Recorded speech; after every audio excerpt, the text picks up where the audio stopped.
haven't got a clue what the weather's like where anybody watching this is, but in Northern Ireland it is absolutely horrendous. It's sleeting, it's cold, it's dark, it's the winter. But anyway, watching Ben's video earlier on today, very, very impressed. Again, I mean, what Ben's done, I'm talking about Ben Habib obviously here, what Ben's done is he's acted with absolute integrity in everything that he's done as far as I can see. He challenged reform about the organisation of the party, about the lack of democracy, about the fact that nobody's really members, people are kind of subscribers that pay money. That's what he seems to imply. Again, I don't know the inner workings of reform, but I'm sure Ben's got his facts right. He was on the inside, so he knows exactly what was going on. And I think it gives another string to the bow on the right. Now, don't get me wrong. You all know my opinion on this. There's got to be something that brings something or someone that brings everything together before the next general election. And I think that something is the pledge. And I think that someone very well could be Ben. I honestly, despite his great presentational skills and his showmanship, I don't believe that Farage is the answer for our country. I don't believe he's strong enough on the preferred demographic, and I don't need to say any more on that. You know exactly what I'm talking about, and the threat that poses to the UK, and not just the UK, the whole of Western civilization. That's a massive issue. I don't think he's strong enough on standing up to the deep state. You know, the deep state, the establishment. And standing up to cancel culture and standing up and saying, no, we're not going to have people who are just patriotic, who are just talking about important issues being cancelled. You know, and Nigel should be standing with that lot. And of course, Tice isn't going to stand with that lot, and I very much doubt Zia Youssef is either. They're a different breed, they're a different class. They're not one of us. And yes, Ben is very highly educated, very intelligent, very articulate. But you know something about Ben? He will sit and talk to anyone from any background and listen and not dismiss them as tattooed, knuckle-dragging thugs. So Ben's a man of the people, and I think that's very important. Another thing about Ben has taken a massive stand for Northern Ireland, and I've only met Ben twice. Met him once in his office in a personal meeting when we were talking about the pledge. Met him at the launch of the pledge, and I thanked him on both times for standing for Northern Ireland. He would come across and share platforms with loyalist politicians, unionist politicians, and take a real stand because he realised the threat not only to Northern Ireland's position within the UK, but to the entire fabric of the United Kingdom. So if Northern Ireland goes, it's going to be very difficult to stop Wales and Scotland getting more and more autonomy and eventually going themselves. Then you're left with England. Well, if that's what people want, you know, I know maybe the English Democrats want that, but I don't want that. I want this great United Kingdom to remain united and to remain the great kingdom it's been. And I honestly believe that Ben has a massive role to play in this.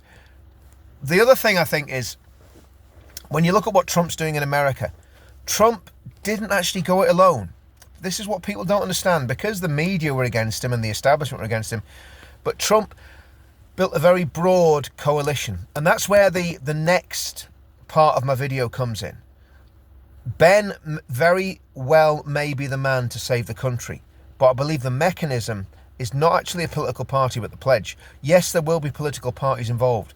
Maybe it'll be a bit of reform, maybe it'll be a bit of UKIP, maybe it's a bit of the Conservative Party, maybe a bit of what Ben's doing.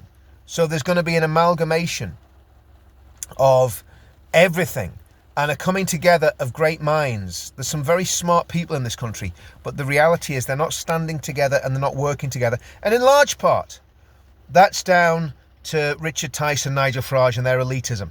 I'm just going to be brutally honest with you. As unpopular as that might sound, and great, they've got a scalp, they've got a failed Conservative politician joined their ranks today. Super. Absolutely fantastic. So you're just beefing up the Tory party ethos within reform. Well, the Tory party, as far as I can see, have not exactly covered themselves in glory in the past 25 years. Let's get it right. Not just the last 14 years. Their wilderness years in opposition were woeful and pathetic. So I think there need to be new answers. It's not right-wing Tories. It's something completely new, and I believe the pledge and Ben Habib, and bits of Reform and bits of the Tories and bits of the SDP and bits of UKIP, and some really good business people and some really good strategists, some really good intelligence and military people that aren't compromised and aren't bought by the deep state and the CCP. That's what we need. We need a complete overhaul, a revolution, peaceful, political, cultural, but a revolution nonetheless. And the only way we're going to get that is by thinking extremely radical thoughts and doing extremely radical things. Again, I'm not talking about doing anything criminal or dangerous. I'm talking about doing things properly within the democratic process. But radical thinking.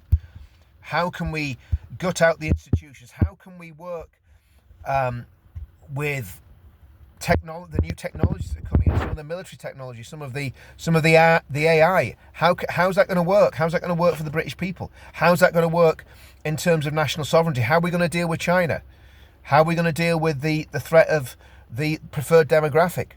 How are we going to deal with this net zero nonsense and rolling that back and start pumping oil again? How are we going to do that and win people over to do that? How are we going to call thousands of people, not literally, I'm talking about jobs now, thousands of jobs from a bloated NHS that is top heavy with administrators and DEI investigators, you know, the personnel departments that now have the ability to fire someone because they share a conservative view. So there's massive challenges facing the UK, and to me, we need someone like Ben, a businessman, an intelligent man and a man of integrity. And we also need the ideology, and that's where the pledge comes in. Again, if you haven't read the pledge, go to thepledge.org.uk, have a look at it, decide if it's for you. We don't want people signing it just for the sake of it. We want people signing it because they believe in it and they'll passionately campaign on those issues. Because this is all about ideology. It's all about what ideology wins. And does the conservative, Christian, mainstream, good, wholesome ideology of the pledge win, or is it going to be given over to the communists, the globalists, the Islamists? Who's going to win? And the fascists? Don't get me wrong, there still are some very, very unpleasant people out there. I know it because they spend a lot of their time attacking me. But we've got to fight this and we've got to win.